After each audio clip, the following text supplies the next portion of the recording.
Beautiful morning, children. Welcome back to our English class. So, after a short gap, I think now all are ready to begin their work, isn't it? Yeah. So, now we're going to start lesson number 13, No Room for a Leopard. Okay. Now, before getting into the text, now let's know about the author Ruskin Bond. Yes, he is Ruskin Bond, born in the year 1934. So his name conjures up images of windswept valleys, pines, mountains, and animals. So he was born in Kazoli, Himachal Pradesh. And Ruskin Bond wrote his first novel, The Room on the Roof, when he was 17 years old. So, equally appealing to children and adults, his stories and poems are a homage to nature. So, he just loves nature, and this story is also a tribute. Okay, now let's get into the lesson. So, in the story No Room for a Leopard by Ruskin Bond, it tells us about the author's admiration of nature is obvious. So, his encounters with the various animals, especially the leopard that lives in the valley, led to a mutual trust between him and the leopard. So, but the peace of the valley is broken one day. So, now let's see how, and then we proceed the story. So now children take page number 76 in your English text. Now we will start reading. No Room for a Leopard by Ruskin Bond. I first saw the leopard when I was crossing the small stream. It is a river at the bottom of the hill. The ravine, what is a ravine? Yes, a deep and a narrow valley was so deep that for most of the day it remained in the shadow. So, this encouraged many birds and animals to emerge from cover to calm themselves from hiding during the hours of the daylight, that is, during the daytime. So, few people ever passed that way, and as a result, the ravine had become a little haven for wildlife. Haven is nothing but a restful and a safe place for the animals. Okay, and next stanza. Below my cottage was a forest of oak and maple and Himalayan rhododendron, and a narrow path, straight path, twisted its way down through the trees. Okay, and at the bottom of the hill, a path led onto a grassy verge. That means a patch of grass along the path, surrounded by a wild dog roses. Okay, and the streams ran close by the verge, tumbling over the smooth pebbles. So just imagine and see, children, you're just getting into the jungle and you imagine all the oak and the maple trees around you. Okay, and nearly every morning I heard the cry of the barking deer. I saw pine martens. So, pine martens is nothing but a small, thin, furry animal with short legs and sharp teeth, and a handsome red fox, and I recognized the footprints of a bear. And as I had not come to take anything from the jungle, the birds and animals soon grew accustomed to my face. And after some time, my approach did not disturb them. So, since they usually see this man daily, now they don't bother at all. Okay, and the langurs and the oak and the rhododendron trees, who at first would go leaping through the branches at my approach, now watch me with some curiosity. What is curiosity? Interest or eagerness, we can say. Okay, as they munched on the tender green shoots of oak. So, however, one evening as I passed, I heard them chattering in the trees, and I was not a cause for their excitement. And it was as though the languors were trying to warn me of some hidden danger. So, usually, when these birds or animals give some sounds, it means something is going to be wrong. Okay, and a shower of pebbles came rattling down the steep hillside. So, what is that? He was thinking. So, I looked up to see an orange gold leopard poised on a rock about 20 feet above me. So, it was perched and was completely still. It was watching what was going on. So, all became so curious of what will happen next.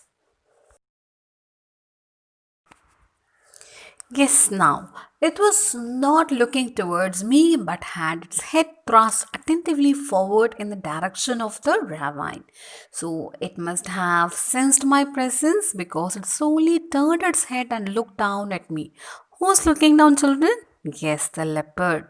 So it seemed a little puzzled. Puzzled means confused at my presence there. So, when to give myself courage, I clapped my hands sharply and the leopard sprang away into the thickets. Thickets me here means forest, okay, making absolutely no sound. And I had disturbed the animal in its quest for food. But a little later, I heard the quickening cry of a barking deer as it fled through the forest, and the hunt was still on. Okay, and the leopard, like other members of the cat family, is nearing extinction in India. That is the life of the leopard is going to end. It is becoming as an endangered species. Okay, and I was surprised to find one so close to Missouri. So probably the deforestation. What is deforestation, children? The cutting down of trees that had been taking place in the surrounding hills had driven the deer into the green valley. So it was some weeks before I saw the leopard again, although I was often made aware of its presence. And at times I felt certain that I was being followed. And once, when I was late getting home, I saw two bright eyes staring at me from a thicket. And now I stood still, my heart banging away against my ribs. Then the eyes danced away, and I realized they were only fireflies. So you just imagine that you're moving through the forest and someone is following you. How will we feel, children? We feel very much scared, isn't it? Yeah. So, in the months of May and June, when the hills were brown and dry, it was always cool and green near the stream where ferns and long grasses continued to thrive there. So, one day I found the remains of a barking deer that had been partially eaten, and I wondered why the leopard had not hidden the remains of his meal. So, he is thinking, why has this animal done like this? So probably he had been disturbed while eating. Okay, so climbing the hill, I met a party of hunters resting beneath the oak tree. And they asked me if I'd seen a leopard. And I said I had not. And they said they knew there was a leopard in the forest.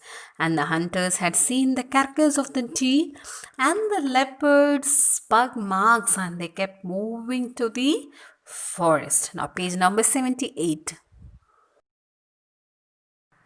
So, page number 78, children.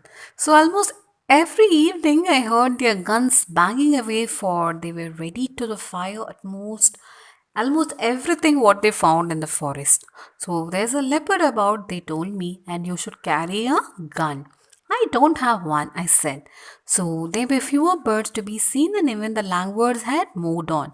So I thought no more of the men, and they were unpredictable and to be avoided if possible.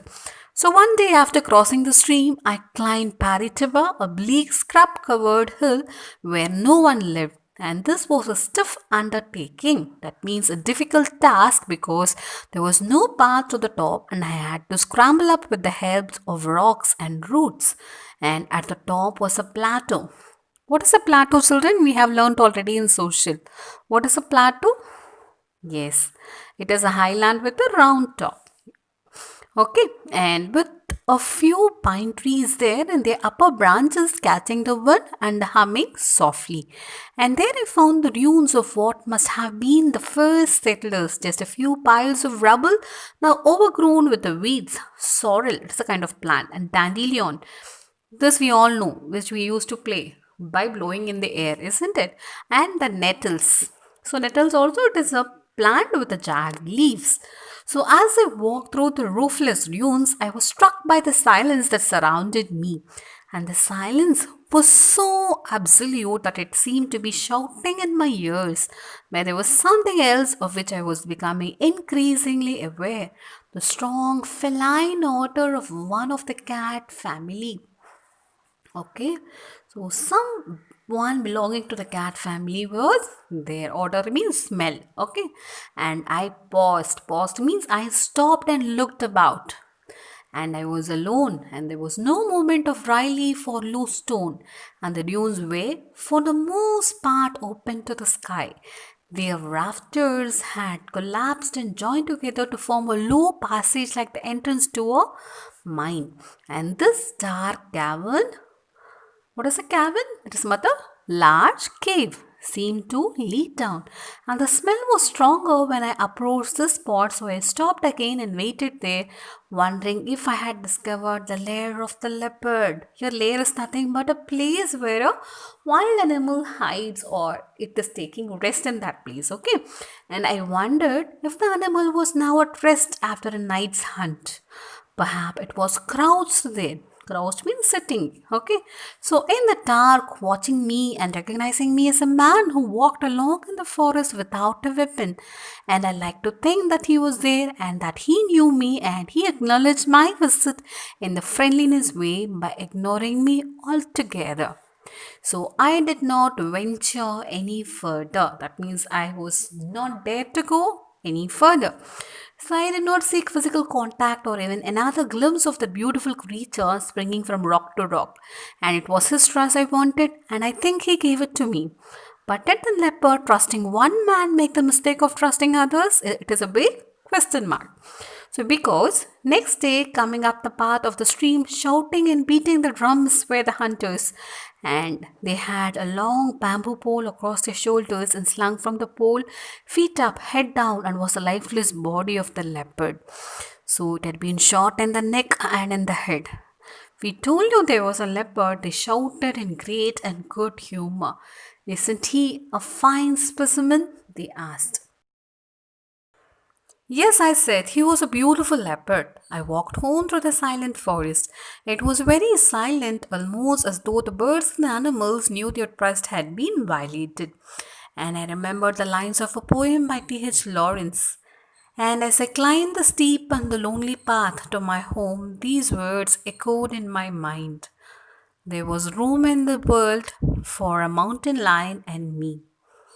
So the story ended up sadly. Okay, so it is not that only human beings should live in this world happily. So, all the creation of God, all the birds, animals, and all the living things, they have the right to be happy and they have their own places of living. We shouldn't destroy them. Okay, children? Now, the question answers and read the sentence answer the following. I'll be sending you along with the assignment, and the video link for this lesson and grammar part will also be attached. Okay, so kindly go through it properly. So, son, this will be your homework. You can refer page number 81 in your text. Research and make an information chart on the Indian leopard, and you can use the format shown in the chart. Okay, use bullet points to give you information, give a title to your chart, and you can also add a catchy slogan or caption. And our motto should be yes, save animals. Okay, children? So, my dear children, complete your classwork neatly with legible handwriting and complete the activity given on time and submit when needed. Okay, children, thank you and have a wonderful day. Take care and stay safe, children.